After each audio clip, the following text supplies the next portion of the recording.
새벽에 곧 대제사장들이 장로들과 율법학자들과 더불어 회의를 열었는데 그것은 전체 의회였다. 그들은 예수를 결박하고 끌고 가서 빌라도에게 넘겨주었다. 그래서 빌라도가 예수께 물었다. 당신이 유대인의 왕이요? 그러자 예수께서 빌라도에게 대답하셨다. 당신이 그렇게 말하였소. 대제사장들은 여러 가지로 예수를 고발하였다. 빌라도는 다시 예수께 물었다. 당신은 아무 답변도 하지 않소? 사람들이 얼마나 여러 가지로 당신을 고발하는지 보시오. 그러나 예수께서는 더 이상 아무 대답도 하지 않으셨다. 그래서 빌라도는 이상하게 여겼다. 그런데 빌라도는 명절 때마다 사람들이 요구하는 죄수 하나를 놓아주곤 하였다. 그런데 폭동 때에 살인을 한 폭도들과 함께 바라바라고 하는 사람이 갇혀 있었다. 그래서 무리가 올라가서 자기들에게 해주던 관례대로 해달라고 빌라도에게 청하였다. 빌라도가 말하였다. 여러분은 내가 그 유대인의 왕을 여러분에게 놓아주기를 바라는 거요? 그는 대제사장들이 예수를 시기하여 넘겨주었음을 알았던 것이다. 그러나 대제사장들은 무리를 선동하여 차라리 바라바를 놓아달라고 청하게 하였다. 빌라도는 다시 그들에게 말하였다. 그러면 당신들은 유대인의 왕이라고 하는 그 사람을 나더러 어떻게 하라는 거요? 그들이 다시 소리를 질렀다. 십자가에 못 박으시오. 빌라도가 그들에게 말하였다. 정말 이 사람이 무슨 나쁜 일을 하였소? 그들은 더욱 크게 소리를 질렀다. 십자가에 못 박으시오.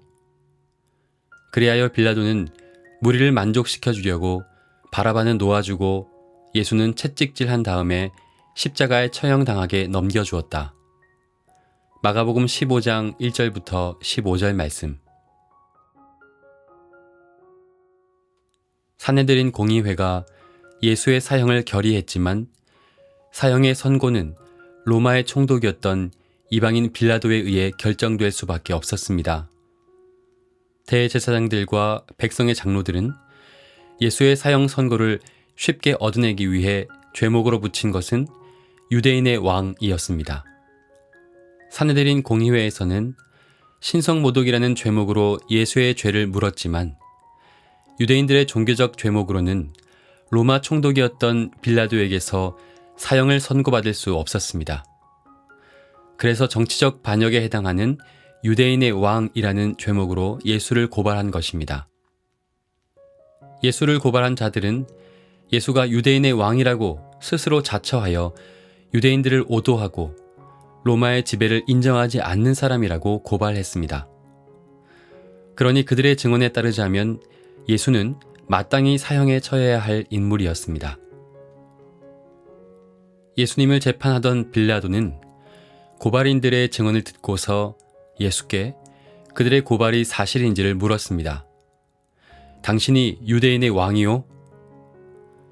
그러나 예수께서는 당신이 그렇게 말하였소 하고 말씀하셨습니다. 유대인의 왕이냐 묻는 빌라도의 물음에 예수께서는 부인하지 않으셨습니다. 그러나 그 후의 고발에 대해서는 침묵하셨습니다. 빌라도는 그런 예수의 침묵을 이상하게 여겼습니다.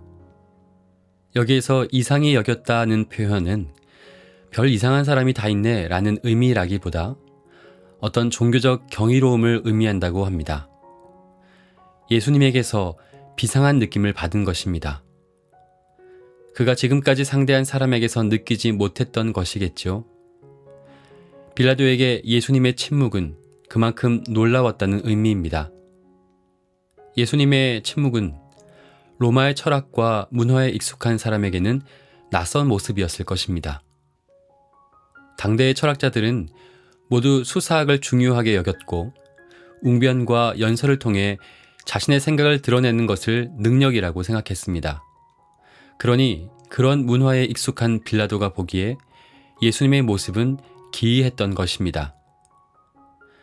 빌라도는 예수가 무고한 사람이라는 것을 짐작하고 있었습니다.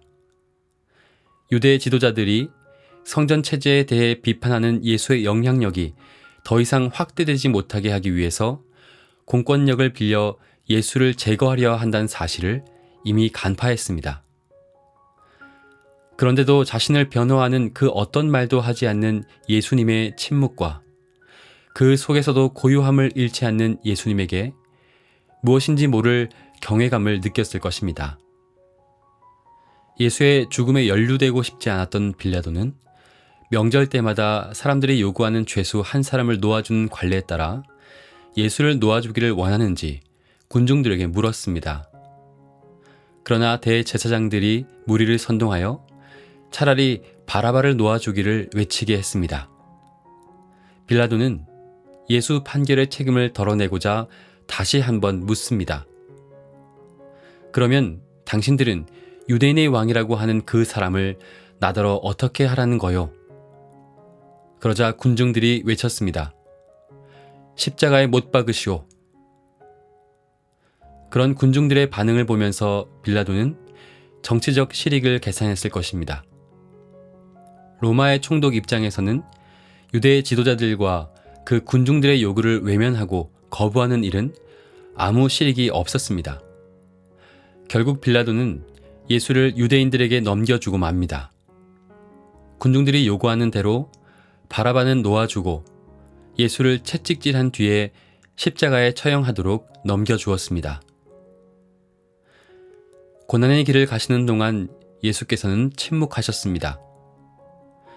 그러나 예수께서는 입을 다무시고 아무 대답도 하지 않으셨다. 그러나 예수께서는 더 이상 아무 대답도 하지 않으셨다. 그렇게 예수께서는 계속 침묵하셨습니다. 그런데도 빌라도는 그 침묵을 이상하게 여기며 그분이 무죄하신 분이라는 사실을 알았다는 것입니다. 사람들은 자주 많은 말로 자신의 상황과 능력을 증명하려 하곤 합니다. 스스로를 변호함으로써 옳음을 인정받을 수 있다고 생각합니다. 그러나 예수님의 마지막 모습을 통해 침묵의 깊이를 생각해 보게 됩니다. 많은 말들이 전혀 받아들여지지 않는 상황 속에서 말은 오히려 의미를 잃어버립니다. 때로는 침묵이 더 큰 의미를 전달하기도 합니다. 예수님께서 침묵하셨다고 해서 그 침묵이 그 많은 고발과 죄목을 인정한다는 뜻으로 받아들일 사람은 없을 것입니다. 반대로 만약 예수께서 적극적인 자기 변호를 했다 한들 그 말 역시도 받아들여지지 않았을 것이 자명합니다. 예수님은 침묵으로 모든 것을 말씀하고 계십니다.